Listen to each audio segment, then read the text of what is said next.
Hello students, स्वागत है आपका हमारे नए वीडियो में। हम पढ़ रहे थे क्लास 9 के जीव विज्ञान का उत्तक पाठ। ठीक है, तो हमने इसका 7वां लेक्चर कंप्लीट कर लिया है। आज है हमारा इसका 8वां पार्ट। तो चलिए शुरू करते हैं। अध्याय 6 यानी कि ये एनसीईआरटी पुस्तक का ये 6th चैप्टर है क्लास 9 बायोलॉजी का, जिसका शीर्षक है उत्तक, यानी कि जिसे हम इंग्लिश में बोलते हैं टिश्यूज। ओके, तो सबसे पहले आता है प्रस्तुति, यानी कि आज की क्लास में हम क्या क्या पढ़ेंगे। ये जो हमारा वीडियो लेक्चर आज का होने वाला है, उस लेक्चर में हम कौन कौन से उत्तक अध्याय का टॉपिक डिस्कस करेंगे। सबसे पहला हम पढ़ेंगे जटिल स्थायी उत्तक का परिचय। उसके बाद हम जटिल स्थायी उत्तक के प्रकार देखेंगे और उसके बाद हम जाइलम के बारे में जानेंगे। ठीक है, परिचय, और फिर जाइलम के घटक के बारे में देखेंगे। ठीक है, जाइलम और फ्लोएम आप लोग जानते हैं। ठीक है, तो इस लेक्चर में हम जाइलम पढ़ेंगे और अगले लेक्चर में फ्लोएम पढ़ेंगे एंड देन दोनों का कंपैरिजन देखेंगे। चलिए, सबसे पहला आता है जटिल स्थायी उत्तक परिचय। परिभाषा, जटिल स्थायी उत्तक आखिर होता क्या है। जटिल स्थायी उत्तक विभिन्न प्रकार की कोशिकाओं से मिलकर बना होता है। सभी कोशिकाएं मिलकर एक ही कार्य करती हैं, यानी कि संवहन। विभिन्न प्रकार की कोशिकाओं से मिलकर बना उत्तक जो संयोजन में एक कार्य करता है। ठीक है, तो ये आप समझ गए कि ये जटिल स्थायी उत्तक होता क्या है। तो यहाँ पर आप समझिए, देखिए, जब हम पौधों के बारे में सोचते हैं तो शायद हमें सबसे पहले उनकी हरी भरी पत्तियां, लंबे तने और गहराई तक फैली जड़ें दिखाई देती हैं। ठीक है, लेकिन क्या आपने कभी सोचा है कि ये सारे अंग आपस में इतने समन्वय, ठीक है, समन्वय के साथ कैसे काम करते हैं, इतने कोऑर्डिनेशन के साथ कैसे काम करते हैं। तो इसका उत्तर छिपा है जटिल स्थायी उत्तक में। यह एक ऐसा उत्तक है जिसमें कई प्रकार की कोशिकाएं होती है, जैसे कि कोई टीम हो जिसमें हर सदस्य की भूमिका अलग हो लेकिन लक्ष्य एक ही होता है। यहाँ पर आप देख सकते हैं जैसे कि ये जो कोशिकाएं होती हैं वो मिलकर एक सामान्य कार्य करती हैं, जैसे कि जल का संवहन, ठीक है, या फिर भोजन का स्थानांतरण। ये उत्तक पौधे की संरचना, स्थायित्व और कार्य क्षमता को बनाए रखने के लिए अत्यंत आवश्यक होती है। इनमें से अधिकतर कोशिकाएं मृत होती हैं ताकि कोई अवरोध ना हो। ठीक है, जैसे कि हो गया, आप समझ सकते हैं कि बिल्कुल उसी तरह जैसे कोई पाइपलाइन बिना किसी अवरोध के पानी को बहा सके, उस तरह का एक पाइप जैसा। इस उत्तक की रचना और कार्यप्रणाली ने पौधे के विकास में क्रांति ला दी है, जिससे कि वे आज इस धरती पर इतने विविध रूपों में जीवित है। ठीक है, तो ये कुछ एक परिचय था जटिल स्थायी उत्तक का। आगे देखते हैं मुख्य लक्षण।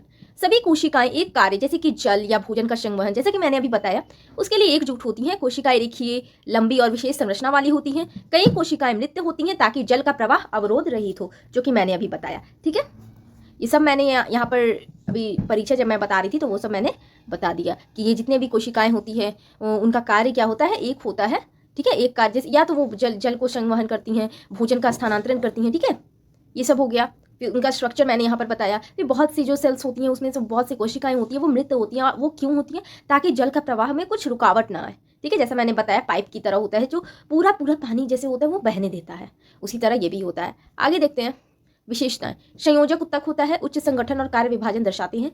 पौधे की जीव विज्ञान में क्रांति लाने वाले तंत्रों में से एक है। ओके, ठीक है, तो ये आप समझ गए कि ये कंडक्टिव टिश्यू होता है और ये एक तरह से ये सभी को अलग अलग, जैसे कि एक ग्रुप है उसमें सभी जो टीम मेंबर्स होते हैं उनको सभी को अलग अलग कार्य सौंपा गया है, वो सभी को अपना अपना कार्य करना होता है, तो वही कार्य विभाजन दर्शाते हैं। और पौधे के जीव विज्ञान की बात करें तो जैसे कि मैंने बताया था अभी शुरू में कि ये एक तरह का क्रांति ले आया है। जिस तरह से ये अपनी विशेषताएं हैं, ये इसकी जितने भी इसमें कैरेक्टरिस्टिक्स हैं उनके कारण पौधों में, जैसे पौधों के जीव विज्ञान जो स्टडी करते हैं इनके बारे में, वो क्रांति ले आए हैं। जैसे कि बहुत अच्छे अच्छे मैकेनिज्म जो मैंने बताया, ये फूड को स्टोर करेंगे, ठीक है, फिर उसे ट्रांसपोर्ट करेंगे, ठीक है, स्थानांतरण करेंगे, उनका संवहन करेंगे, तो ये सभी जो कार्य होते हैं तो ये एक तरह से क्रांति लाने वाले तंत्रों में से एक है। आगे आते हैं प्रमुख कार्य। अब देखिए इनका जो कार्य होता है जटिल स्थायी उत्तक का, पहला दिया हुआ है जल और खनिजों का संचरण, यानी कि जाइलम के द्वारा जो होता है।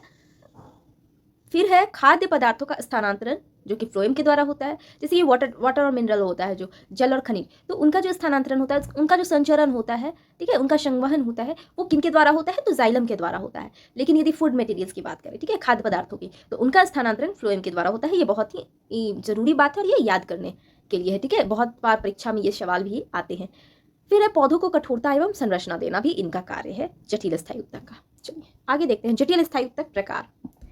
प्रकार दो प्रकार के होते हैं। पहला है जाइलम, जल और खनिजों का संवहन जड़ों से पत्तियों तक करता है, और फ्लोएम दूसरा, पत्तियों में बनने वाले भोज्य पदार्थों का संवहन। ठीक है, ये दो प्रकार हैं। आगे इसको मैं बताऊंगी, पहले आप यहाँ पर समझ लीजिए। संवहन बंडल यानी कि वस्कुलर बंडल, जाइलम और फ्लोएम एक साथ होते हैं। यह बंडल पौधों की पत्तियों, तनों और जड़ों में पाए जाते हैं। मोनोकॉट और डाइकॉट पौधों में बंडलों का क्रम अलग अलग होता है। जटिलता की बात करें तो कोशिकाएं अलग अलग कार्यों के लिए विशिष्ट होती हैं। संवहन हो गया, सहारा, भंडारण।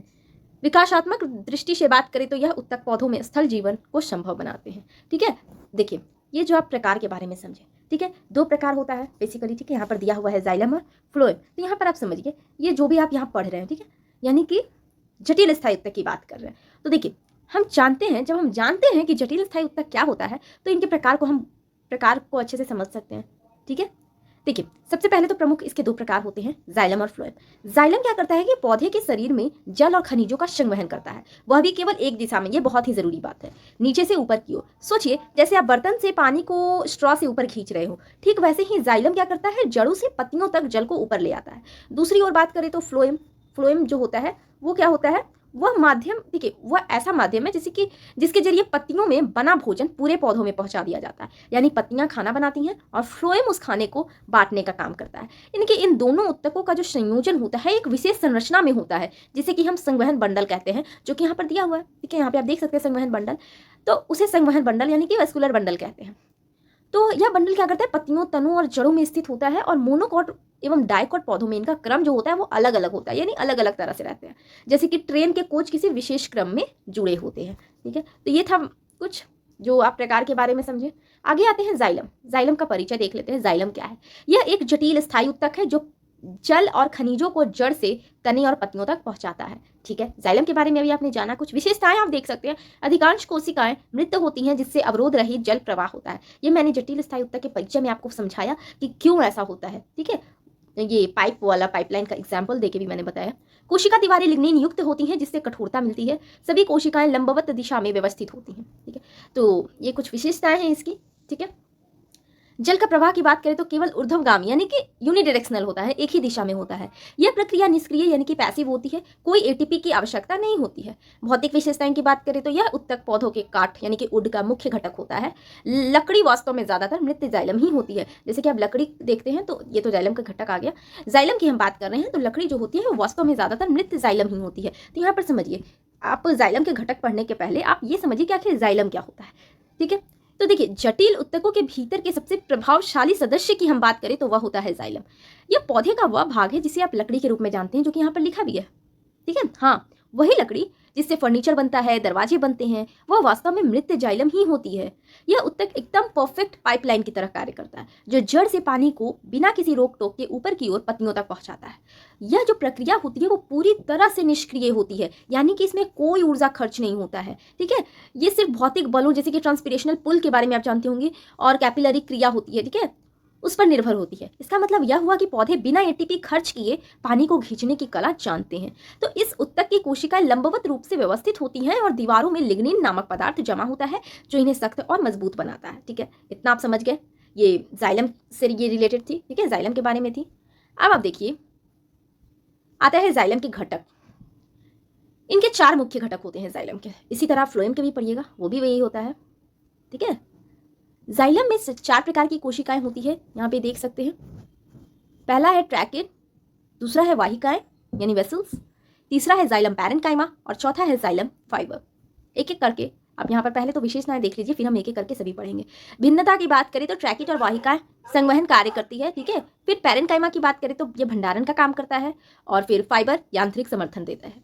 फिर हम संरचनात्मक अनुकूलन की बात करें तो सभी कोशिकाएं लंबी और अनुदैर्घ्य रूप से जुड़ी होती हैं ताकि जल का प्रवाह प्रभावी हो, ठीक है। ये आ गया है ट्रैकिड्स। उसके पहले हम ये घटक के बारे में समझ लेते हैं कि ये जो भी जाइलम के घटक है, ठीक है। आप 4 घटक के बारे में एक एक करके पढ़ेंगे, ठीक है। आपको पिक्चर भी दिखाया जाएगा जो कि एनसीईआरटी में दिया हुआ है। तो देखिए, जाइलम जो होता है वो अपने आप में एक छोटा सा संगठन है, ठीक है। अपने आप में वो एक छोटा सा संगठन है, देखिए, जिसमें कि 4 खास सदस्य होते हैं, जैसे कि हो गया ट्रैकिड, वाहिकाएं, जाइलम पैरेन्काइमा और जाइलम फाइबर, ठीक है। तो ट्रैकिड और वाहिकाएं जो होती हैं वो जल और खनिजों को पहुंचाने का कार्य करती हैं, बिल्कुल किसी टंकी से पाइप के जरिए नल तक पानी लाने जैसा। आप समझ सकते हैं, टंकी से पाइप के जरिए नल तक पानी जो आता है बिल्कुल उसी के जैसा काम होता है। जाइलम पैरेन्काइमा भंडारण और पार्श्व संवहन का काम करती हैं, यानी कि क्या होता है, जब कहीं जल या पोषक तत्वों को जमा करना हो या बगल की कोशिकाओं तक पहुंचाना हो, और अंत में, ठीक है, और अंत में क्या होता है कि जाइलम फाइबर की यदि बात करें तो यह पौधे को मजबूती और यांत्रिक सहारा देता है। ये कोशिकाएं जो होती है वो लंबी होती है, रेखीय होती है और अनुकूलित होती है, ताकि जल का प्रवाह तेजी और प्रभावशीलता से हो सके, जैसे एक बेहतरीन डिजाइन की गई पाइपलाइन नेटवर्क। आप बिल्कुल इसे एक तरह से पाइप की तरह समझ सकते हैं, ठीक है। आगे देखते हैं ट्रैकिड्स। संरचना संकरी लंबी नुकीली मृत कोशिकाएं। आप बगल में इसका पिक्चर भी देख सकते हैं, यहाँ पर दिया हुआ है, कुछ छिद्र बनाए गए हैं। कोशिका दीवार में लिग्निन और पिट्स होते हैं, ठीक है। इनका कार्य है जल और खनिजों का संवहन, कम गति से पौधों को यांत्रिक मजबूती देना। फर्न, जिम्नोस्पर्म में प्राथमिक जल संवाह। ठीक है, ये तो हो गया ट्रैकिड्स। तो यहाँ पे आप समझ सकते हैं वाटर मिनरल्स जो होता है उनका ये, ठीक है, संवहन करती है। फिर ये पौधों को यांत्रिक मजबूती भी देती है। इनका स्ट्रक्चर भी आप देख सकते हैं बिल्कुल फिगर में, एनसीईआरटी में बिल्कुल आपका यही फिगर दिया गया है। फिर यहाँ पर देखिए ट्रैकिड्स की विशेष बातें, सिरों पर कोई छिद्र नहीं होता, छिद्र आप देख सकते हैं सिरों पर नहीं है, ठीक है, बीच बीच में आप देखिए। तो जल पिट्स द्वारा पार होता है। जल जो होता है, वाटर जो होता है वो पिट्स द्वारा, जो कुछ कुछ पिट्स बने हुए हैं उसके द्वारा ट्रांसफर होता है। अधिक कठोरता पर कम प्रवाह क्षमता, कठोर है अधिक, ठीक है, और जो ट्रांसपोर्ट करने की जो एबिलिटी उसे बहुत, मतलब कि बहुत कम है। विकास की दृष्टि से सबसे प्राचीन संवहन कोशिकाएं हैं, ये सबसे प्राचीन है। यहाँ पर आप ट्रैकिड्स की पिक्चर देख सकते हैं। यहाँ पर आप समझिए ये जो ट्रैकिड्स है ना, जो भी आप ट्रैकिड्स के बारे में आप यहाँ पर समझ सकते हैं कि ट्रैकिड्स को समझना ऐसा है जैसे कि किसी पुराने समय की जल पाइप को देखना, संकरी, लंबी और एकदम नुकीली। ये कोशिकाएं मृत होती हैं जिनकी दीवारों में लिग्निन जमा होता है और पिट्स नामक छिद्र होते हैं, यहाँ पर आप पिक्चर में भी देख सकते हैं, ठीक है। तो जिनसे कि क्या होता है, जल जो होता है पानी, वो धीरे धीरे एक कोशिका से दूसरी में पहुंचता है। इनकी सबसे खास बात तो यह है कि इनके सिरे ठोस होते हैं, यानी सीधे जल का बहाव नहीं होता है बल्कि पार्श्व पिट्स के माध्यम से होता है। ये जो गति होती है, गति में थोड़ी धीमी रहती है, ठीक है, लेकिन मजबूती में कमाल की होती है। फर्न और जिम्नोस्पर्म की बात करें तो इन जैसे प्राचीन पौधों में यही प्राथमिक जल संवाहक है। यह दर्शाता है कि ट्रैकिड्स पौधों की विकास यात्रा का पहला महत्वपूर्ण कदम थे, ठीक है। आगे देखते हैं वाहिकाएं, वेसल्स, संरचना, बेलनकार, खोखली, बड़ी मृत कोशिकाएं। पिक्चर आप देख सकते हैं, सिरों की दीवारें घुलकर लंबी नली जैसी बन जाती हैं। कार्य की बात करें तो जल और खनिजों का तेजी से ऊर्ध्व संवहन। वाहिकाओं के माध्यम से जल बहुत दूर तक कम समय में पहुंचता है। पौधे को मजबूती प्रदान करना, ये सभी वेसल्स का कार्य है। कुछ विशेष बातें हैं कि द्विबीजपत्री पौधों में प्रमुख होता है, ट्रैकिड की तुलना में अधिक कुशल होते हैं और फ्लोएम जैसे उत्तकों की तुलना में अधिक कठोर होते हैं। पिक्चर में देख सकते हैं यहाँ पर कितने सारे छिद्र यहाँ पर बने हुए हैं। ये रहा आपका, ये एनसीईआरटी का पिक्चर है वेसल्स का, वाहिकाएं जिसे हम कहते हैं, ठीक है। तो वाहिकाएं यानी कि ये एक तरह से आधुनिक पाइपलाइन सिस्टम की तरह हो गया। यानी वाहिकाओं जो होती हैं वो लंबी, खोखली, बड़ी मृत कोशिकाएं होती है जिनकी सिरों की दीवारें घुलकर एक लंबी ट्यूब बना देती है, बिल्कुल ट्यूब की तरह, बिल्कुल जैसे पाइपों को एक जोड़कर एक लंबी लाइन बनाई जाती है, ठीक है। एक पाइप से दूसरा पाइप जोड़ा गया, दूसरा पाइप से तीसरा पाइप जोड़ा गया, इस तरह से, ठीक है। और क्या किया जाता है, इनकी यह संरचना होती है जो जल को बहुत तेजी से और दूर तक ले जाने में सक्षम बनाती है। इसलिए द्विबीजपत्री पौधों में यह प्रमुख रूप से पाई जाती हैं। ट्रैकिड की तुलना में यदि हम बात करें तो यह अधिक कुशल होती है और पौधे को न केवल जल संवहन में मदद करती है बल्कि क्या करती है, संरचनात्मक समर्थन भी देती है। यदि आप फ्लोएम को भोजन का वाहक समझ लें तो जाइलम की वाहिकाएं जो होती है वो पानी के एक्सप्रेस हाईवे की तरह है, ठीक है। ये जस्ट समझने के लिए मैं बता रही हूँ, इस तरह से आप याद रख सकते हैं। जाइलम पैरेन्काइमा की बात करें तो संरचना, जीवित कोशिकाएं पतली दीवारें गोलाकार या अंडाकार होती है। कोशिका दीवारों में छोटे छिद्र होते हैं, प्लाज्मोडेस्माटा बोलते हैं उसे। यहाँ पर आप न्यूक्लियस देख सकते हैं, ठीक है, कोशिका द्रव्य देख सकते हैं, न्यूक्लियोप्लाज्म जो होता है, ये जाइलम पैरेन्काइमा, ये लिविंग होता है, ठीक है, जीवित होता है। कार्य की बात करें तो जल एवं खनिजों का पार्श्व यानी कि लैटरल संवहन, स्टार्च, टैनिन, रेजिन आदि का भंडारण होता है। जाइलम के अन्य भागों को पोषण प्रदान करना उत्तक की मरम्मत व पुनर्निर्माण में सहायक होता है। फिर यदि हम जाइलम पैरेन्काइमा की विशेष बातें देखें, आप पिक्चर भी बगल में देखते जाइए और समझते जाइए। जाइलम का एकमात्र जीवित भाग है। कभी कभी ये कोशिकाएं हार्मोन जैसे पदार्थों को भी संग्रह कर सकती है। तो जब हम पैरेन्काइमा की बात करें तो जाइलम की टीम में एकमात्र जीवित सदस्य होता है वो है जाइलम पैरेन्काइमा। वो कोशिकाएं जो बहुत शांत दिखती है लेकिन बहुत महत्वपूर्ण कार्य करती हैं। ये कोशिकाएं पतली दीवारों वाली होती है और इनमें पोषक तत्वों और जल का भंडारण होता है, ठीक है। आप आगे यहाँ पर पिक्चर में देख सकते हैं, ये जाइलम पैरेन्काइमा की पिक्चर है। देखिए ये जो होता है, ठीक है, ये कोशिकाएं जल और खनिजों का पार्श्व संवहन करती हैं, यानी कि यदि किसी बगल की कोशिका को कुछ चाहिए तो ये उसे पहुंचाती है। उनके पास प्लाज्मोडेस्माटा होते हैं जो एक प्रकार की सूक्ष्म नालियां हैं जिनके जरिए क्या होता है, कोशिकाएं एक दूसरे से जुड़ी होती हैं। ये उत्तक की मरम्मत में भी बहुत सहायक होती हैं और कभी कभी हार्मोन या विशेष रसायनों का संग्रह भी करती हैं, ठीक है। तो यहाँ पर आप देखिए, ये पिक्चर में आप देख सकते हैं। तो ये एनसीईआरटी का पिक्चर है, तो आपको पिक्चर याद रखना है ताकि अगर कभी परीक्षा में आपसे पूछे जाए तो आप पिक्चर के साथ बता सकें। आगे बढ़ते हैं। जाइलम फाइबर, संरचना की बात करें तो अत्यधिक लंबी मोटी दीवारों वाली मृत कोशिकाएं होती है, नुकीले सिरे और बहुत कम ल्यूमेन होती है भीतरी स्थान में। कार्य की बात करें तो पौधे को यांत्रिक मजबूती देना, जल के प्रवाह को स्थिर बनाए रखना और लकड़ी को कड़ा और मजबूत बनाना, ये फाइबर का काम है। जाइलम फाइबर की विशेष बातें की जाए तो इन्हें लाइब्राफॉर्म फाइबर या फाइबर ट्रैकिड्स भी कहते हैं। कपड़ा उद्योग में कुछ पौधों के फाइबर का उपयोग किया जाता है। तो यहाँ पर समझिए, देखते हैं आगे ये जाइलम के कार्य। देखिए जाइलम फाइबर की यदि बात करें तो यहाँ पर आप समझ सकते हैं, ये जो जाइलम फाइबर होता है, जैसे किसी इमारत को मजबूत बनाने के लिए उसमें लोहे की छड़ें डाली जाती हैं, वैसे ही पौधों में जाइलम फाइबर होते हैं। ये कोशिकाएं अत्यधिक लंबी और मोटी दीवारों वाली होती है जिनमें बहुत कम आंतरिक स्थान यानी कि ल्यूमेन होता है। ये मृत कोशिकाएं होती है लेकिन इनकी भूमिका बहुत ज्यादा जरूरी है। ये पौधे को मजबूती देती है, जल के प्रवाह को स्थिर बनाए रखती है और लकड़ी को कठोर बनाती है। इन फाइबर को कभी कभी लाइब्राफॉर्म फाइबर भी कहा जाता है, जो कि यहाँ पर लिखा हुआ है। और कुछ जैसे कि कुछ पौधों के फाइबर का उपयोग वस्त्र उद्योग में भी किया जाता है, ठीक है। जाइलम के कार्य, अब देखिए जैसे कि यदि हम जाइलम की संरचना की बात करें, जितने भी आपने अभी चित्र देखा वहाँ से आप समझ सकते हैं कि जैसे कि एनसीईआरटी की पुस्तक में ही दिया हुआ है, आप बुक खोल कर देख सकते हैं, जैसे कि एक उत्कृष्ट माध्यम है, ठीक है, जाइलम को समझने का। यदि आप चित्र देख रहे हैं तो उसमें आपको दिखेगा ट्रैकेट की नुकीली संरचना, वाहिकाओं की लंबी खोखली बनावट, पेरेन्काइमा की जीवित गोलाकार आकृति और फाइबर की पतली लंबी दीवारों वाली बनावट, ठीक है। तो चलिए आगे हम पढ़ते हैं जाइलम के कार्य। जड़ से पत्तियों तक जल और खनिजों का ऊर्ध्वगामी संवहन यानी कि यूनिडायरेक्शनल फ्लो, पौधे को यांत्रिक समर्थन देना, खड़े रहने की शक्ति, पार्श्व संवहन और भंडारण में योगदान, पत्तियों में ट्रांसपीरेशन खिंचाव द्वारा जल का प्रवाह बनाए रखना, और फिर है सूखे वातावरण में भी जल संरक्षण को सहारा देना, पौधों की लंबवत वृद्धि को स्थायित्व प्रदान करना। अब यहाँ पर समझिए, जाइलम के कार्यों को यदि आप एक नदी के कार्यों से तुलना करें तो समझना आसान हो जाएगा। देखिए जैसे नदी जल को एक स्थान से दूसरे तक ले जाती है, वैसे ही जाइलम जड़ों से पत्तियों तक जल और खनिजों को पहुंचाता है। इसके साथ साथ यह पौधे को खड़े रहने की शक्ति भी देता है। जैसे मजबूत खंभे किसी इमारत को सहारा देते हैं, जाइलम का पेरेन्काइमा पार्श्व संवहन और भंडारण करता है, ठीक है, जिससे जल का बैकअप बना रहता है। ट्रांसपीरेशनल पुल के कारण जल खिंचाव बना रहता है, जिससे कि पौधा लगातार ऊपर की ओर जल खींचता रहता है। यहाँ तक कि सूखे में भी जाइलम जल को अधिकतम उपयोग में लाकर पौधे को जीवित बनाए रखने में मदद करता है, ठीक है।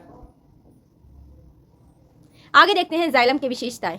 इसके 4 भाग होते हैं, ट्रैकिड, वाहिका, पेरेन्काइमा, फाइबर।